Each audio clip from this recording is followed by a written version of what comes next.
अस्सलाम वालेकुम dear friend. Good for health forever.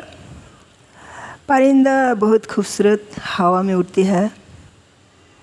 আল্লাহ জালাল শানকির কুদরতি নিশানা। ভিডিও প্রসঙ্গ পশু পাখির হক আদায়ের সুন্নত তরিকা। অযথা কোনো পশু পাখিকে কষ্ট দেওয়া অন্যায়।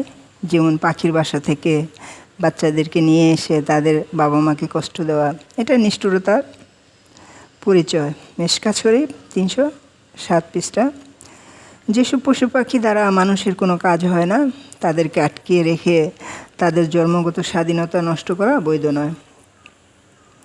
যেসব পশু পাখি খাওয়ার উপযুক্ত নয়, তাদের শুধু মনের আনন্দের জন্য বা হাতের নিশানা ঠিক করার জন্য শিকার করা জায়েজ নয়।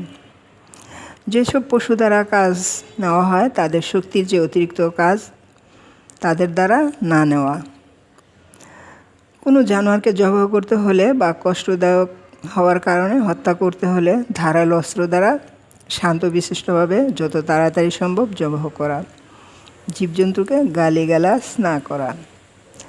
জীবজন্তুকে নাপাকি খাবার খাওয়ানো নিষেধ।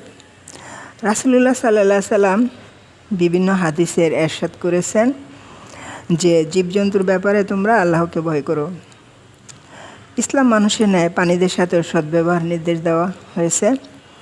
অন্যায়ভাবে তাদেরকে কষ্ট দিলে হাসরের ময়দানে হিসাব দিতে হবে।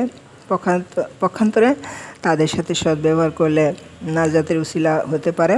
যেমন এক পতিতা কুকুরকে পানি পান করিয়ে নাজাত পেয়ে গেছে।